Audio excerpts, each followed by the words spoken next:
to add to what he said, and I'm thinking of a specific person when I say this. If Alexi Gonzalez ever watches this video, fuck you. And what? Sometimes I feel like when people... Make sure I leave that in too. Yeah, you better. Please. I'll give her the link. I'll be like, hey, you gotta watch this. It's amazing. What's it called? A lot of people think that freedom is just that. It's doing whatever you have to. Like he said, travel. It's like, let me go around the world. Let me go explore. Let me go live. Where are you getting the money from? Where are you, like, I feel like a lot of us take that for granted just because our parents had, like, the privilege to give us a better life than they had. So they immediately think that they can also have a life starting from scratch with nobody else's help. Yeah, that's the hard part. We want to pick up where our parents left off, and our parents probably want us to pick up where they left off as well.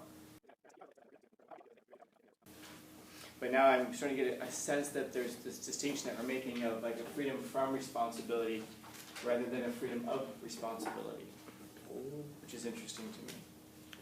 Yeah. What I got from the quote was the fear of responsibility, or the fear of assuming responsibility, or the fear of freedom is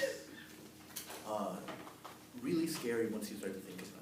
Because, or not scary in a like how you get scared when you watch a Kurzgesagt video, where it's scary to know that once you're like let out free, it's your thoughts in your body doing your decisions. There's nobody there to say, take out the trash, and then you can choose not to do that, or you can choose to do that. We like to explain things away where it's like, I'm just holding this for a friend, or I went to the bathroom and there was somebody there and I just had to go to another one. We like to explain things away to where it's like, it's not my fault. And that's scary. Story of my life. Alright, hear me out. It's not my fault. And then, of course, by the end of this story, I'm like, alright, listen, it's my fault, but understand where I'm coming from. You know? And you do have these kinds of characters in life. I wonder how many of you are like that, where nothing is your fault.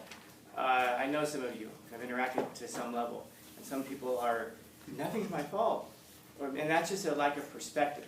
In other words, if we go to the situation, point by point, you'll start to see, yeah, it's my fault.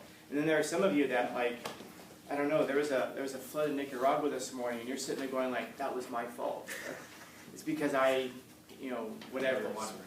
Yeah, left the water running in, and that caused a chain reaction like the butterfly effect, and now people are dead in Nicaragua because of me. I remember being a little kid and watching, this is a true story, I was watching, watching Saturday morning cartoons or whatever, and they'd have Smokey the Bear, he'd come on and he'd be like, only you can prevent forest fires. And I took that shit very seriously. So I would see a forest fire on television, I would think like, dude, that's my fault, because I didn't prevent it. My mom would have to explain to me, no, not everything is your fault. And you could say that that's like a very high level of responsibility. Or you could say it's a really high level of narcissism to think that you have that kind of control over time and space. I don't know which one you'd want to have. And of course, we'll oftentimes say, let's just take the middle road with it. Good luck. Who knows where that middle road is? It's like talking about overthinking. At what point are you not thinking enough? At what point are you overthinking? And I wonder how many people have a problem really with not thinking enough rather than overthinking. And so, I'd encourage us to think about this. So there's a freedom from responsibility. In other words, think about how you would live. And I genuinely mean this. Think about how you would live if there were no consequences for your behavior. Take a second to think about that. I wonder, you don't have to raise your hand, but you can raise your mind, I guess. How many of you would have committed murder already? And the fact that you guys are jubilant enough to raise your hand. Most of us probably would have. I wonder how many of us would slam our car into somebody who cuts us off. Yeah, I wonder how many of us start thinking about the litany of things that we would do if there were no consequences, if we didn't have to bear responsibility for the things that we did.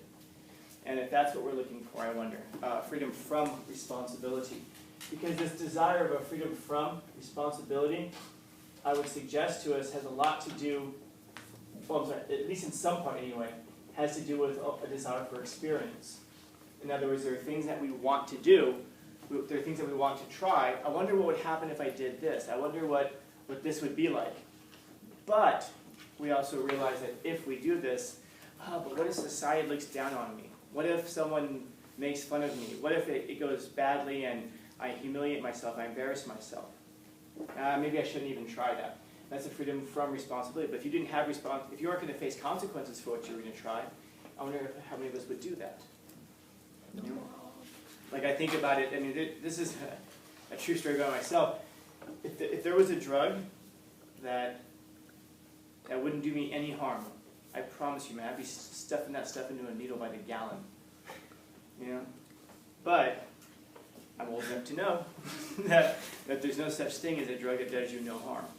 And so you kind of stay away from it. But if there was, now think about the kinds, though, of the kinds of consequences I would have, though, even if it didn't have health consequences on me. Like I tell my students, I've only ever done drugs twice. I think I mentioned that to you once before. And both times I didn't choose to do it. It wasn't my fault. You have to hear me out. And then I've had alcohol only once in my life. And people seem to think that like I'm dropping shrooms all the time and getting drunk. But knowing what you've seen, knowing what you know about me so far just from our interactions here, I hope you understand that if I did any of that, I could not function in society. I'm not the kind of personality that would be able to get up here every day, show up to work or do anything at all. Because I'm really big on this experience. I love experience. I love just doing things. If you come to me and you're like, you want to go do X? And I'll think to myself, I've never done that before. Let's go do it. Okay, but there's like a 1% chance of survival. Well, fuck it. I'll think the same thing. Yeah, let's see what happens. Fuck life. Because then if you do, no, that's the thing. It isn't fuck life. It's engage life. It's engage life. It isn't just like my life is meaningless, so therefore screw it. That's not it at all. It's that this life is so incredibly meaningful that I want to fill it with experience. I mean, when you really get down to the business of living, you start to understand that you have a responsibility to pack your life up with meaning and purpose, to do stuff. Because you can think of your life like a suitcase, and you're going on vacation. And think of every piece of clothing that you put into your suitcase as an experience. I guess, when you get to your destination, imagine your destination is death, and you open up your suitcase, and you've got like 2 t-shirts and a pair of socks in there, and you realize, wow, I'm underdressed for the afterlife. I'm underdressed for eternal recurrence. And then, instead, some people will jam as much stuff in their suitcase as possible, and they're having to like stand on top of it while they try to zipper it closed because it's just overflowing with experiences. And then, that's your life at the end. I wonder which of those 2 lives we'd rather have, because you can't get a bigger suitcase. You cannot make your life longer. You can't extend the length of your life, but you can jam more stuff into it. And that's kind of like what this is. And what stops us from doing that is this fear of responsibility. And really, we can think of responsibility as consequences in that case. But what if I try this, and what if, oh my God, what if it goes horribly bad? What if it just goes terribly? You have a crush, and it's like, but what if, I'm going to ask him up, but what if they say no? Well, the answer is no until you say no anyway. So you're actually starting off at the worst possible spot. If you never ask, then it's never going to happen anyway. At least if you ask, there's a chance. And even if the person, I was just talking to somebody recently, and him and his girlfriend are having this problem, and she messaged him and just said, there's very little hope for us. So he's like, what do I say? I go, ask her how much. Put a percentage on it. And then, and she said, I can't. So he asked, 20%? And she said, yeah, 20%. I said, cool. Tell her that that's not bad, because you have 140% hope in it. So you put that together with her 20%, that's 80%. So you're good to go. It worked. Made her laugh. But it was true also. Because without being forward like that, without kind of pushing it, because his idea was, maybe I should just sit back and see what happens. It's like, I don't know, man. I don't know. Maybe you shouldn't sit back too much in life and see what happens. Because the answer is always no until you try. And then what's what happens? I get embarrassed. Yeah, you're embarrassed on Tuesday, but by Thursday of next week, it's a funny story. At least get something out of this way.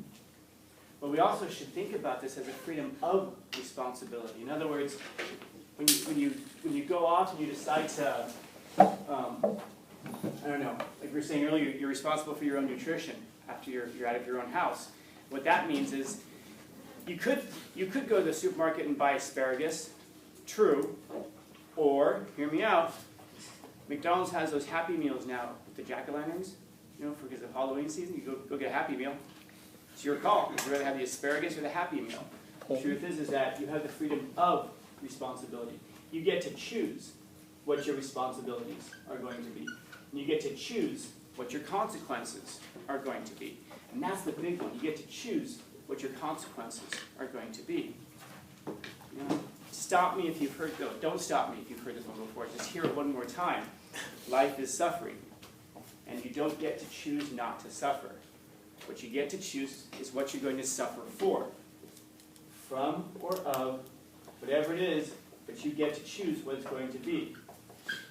Whatever it is that if you're thinking like, oh, I'm going to take this chance, whatever the chance is, that's true, but now you're self-determined. You've made a decision for your own life, and that's what allows you to be free. And that's what allows your life to become meaningful. Any of you guys play video games and you look at the NPCs and you say, that's a meaningful life? Well, bye. No, because it's programmed. They don't get to decide if they're going to turn left or right. It's all pre-programmed.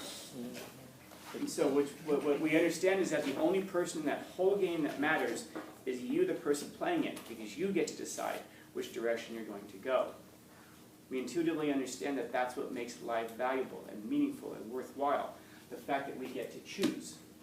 And you'll notice that a lot of the frustrations in your life probably come down to this idea here. Oh my God, my parents won't let me, my teachers won't let me, society won't let me, social media won't let me. There's always this won't let. Well, who's going to stop you except for yourself? Oh, but if I do it, then they're going to, life is suffering. At least you get to choose what you're going to suffer for. And the sooner that you can embrace that, the sooner you can get about the business of living. And I'm talking about living in some meaningful way. Not meaningful in me telling you what your meaning is, but you figuring it out for yourself. And choose it this way. Yeah. Yeah. For me, though, actually, the more you talk about like the freedom responsibility, it's actually similar to what Jean-Paul Sartre said when he said, "Man is condemned to be free, but once thrown into a world where he's responsible for everything he does." It's similar to saying that because it's like whatever choice you have. It's like somebody say like what choice you have, like you decide to doing. There's it's usually either you gain something or you lose something, and it's like that one perspective we had where we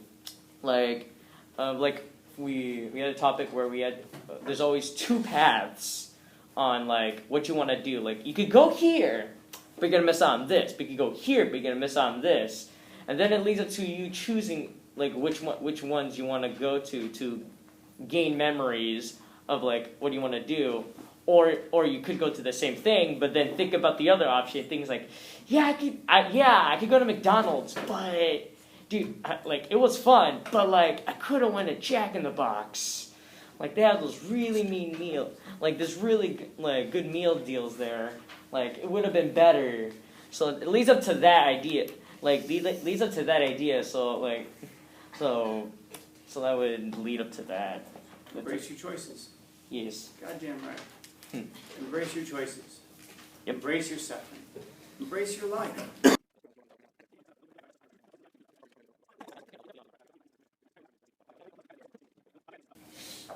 I don't know if I'll ever get a chance to share this with you, so I'll point it out now. There's this thinker, you may have heard of him once or twice before, Friedrich Nietzsche. And he has this idea called the eternal recurrence. And it's paired up with this idea that some of you may have heard before also, called amor fati. Amor fati means a love of your fate. And it doesn't mean to just accept your fate. It means to love your fate, to love your life exactly as it is, such that you would not change one single thing. If you encounter some level of suffering, you go up against it. And you're thankful that's there because it gives you a chance to become better. Everybody who enters and leaves your life, you love the fact that they were there. It's not just an acceptance of fate, it's a love of your fate. And so he ties this up with an idea called the eternal recurrence. It looks something like this. Imagine Imagine that you're on your deathbed, you're dying, or you're in your death car, whatever the situation actually is. Yeah, or you're on your death bathroom floor, whatever the situation is. Death toilet. And The desk. an angel, or I guess an angel or a demon, we'll see which one it is in just a second, comes to you and says you're dying, and so they take you off into the afterlife and they tell you that your fate for all of eternity is to watch your life on replay. Every single, not just an overview, but essentially to stand on the outside and watch every single second of your life unfold. Wow. And the idea is, are you living a life such that if you were forced to do that, first off, would that be an angel or would that be a demon? That's for you to decide. In other words, if you were able to embrace your fate, you can look at it and say, that's an angel. Or you look at it and go, oh my God, what kind of a devil from hell are you that you're going to make me relive every moment of my life?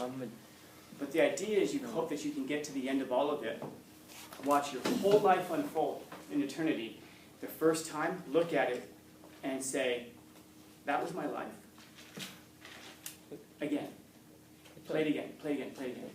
And watch it again. That's the second time again. My God, that was my life. Play it again, play it again.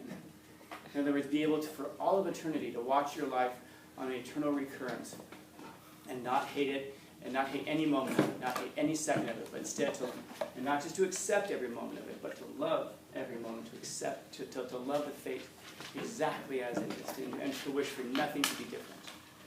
And it's human nature for us to wish for something different, but there's something divine to be able to wish for what is, and to love what is. And that's the thing that we should probably be striving for in our existence, is that something divine in us, which loves things exactly as they are. Doesn't mean that we don't try to change things, make things better, but that's again part of that, loving things exactly as they are. So, questions, comments, concerns, complaints, criticisms, critiques? Neato. Yes, sir. Yeah. Bless you. Thank you. Yeah, for certain choices, when you mention it's like, oh, you look back at your life and you're just happy that it's either you did good, like you had a really good life, like you didn't really want to change stuff, but there are some people that would want to change stuff, like that would choose either like there's like these always these choices. Would you rather just deal with all the regret mistakes you've done and move forward, or or would you want to go back, fix your mistake, and then go forward? But that's it. It's not a mistake. It's a choice. Yeah. Freedom of choice. You chose this thing. Yeah. How can a choice be a mistake? Oh, I chose the wrong one. How can you know?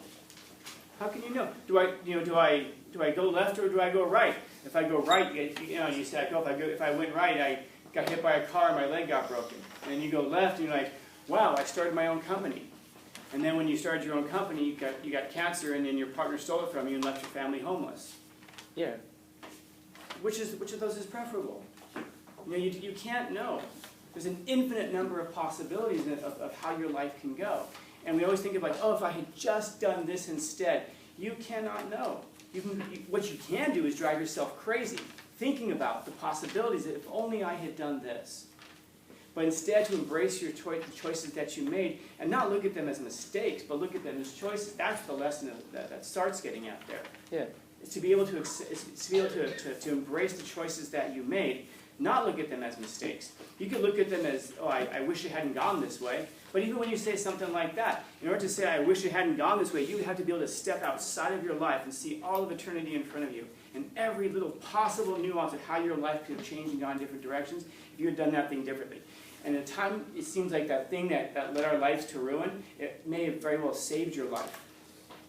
But our limited perspective causes us to say, I wish I had gone in this other direction. Now imagine, when you really think about that, so if you could go back and change that direction of your life, imagine how many trillions and trillions and trillions of times you would have to go back to change your life. And in order to do that, you'd have to know where your life is going to end up and where you want it to end up. And what do we know about the things that we want? Because the things that we want aren't necessarily the things that we need. So I guess that's another thing to start asking ourselves. Do we want the things, should we pursue the things in life that we want, or should we pursue the things in life that we need? And the fact of the matter, you know, this is going to sound silly, but I'm promising you this is the truth. You don't know what you want. You don't know what you want because you don't know how things, because you won't know what it's like until you have it. And once you have it, it's like Scarface in the restaurant. Is this it? This is what it's all about? But you can pursue the things that you need.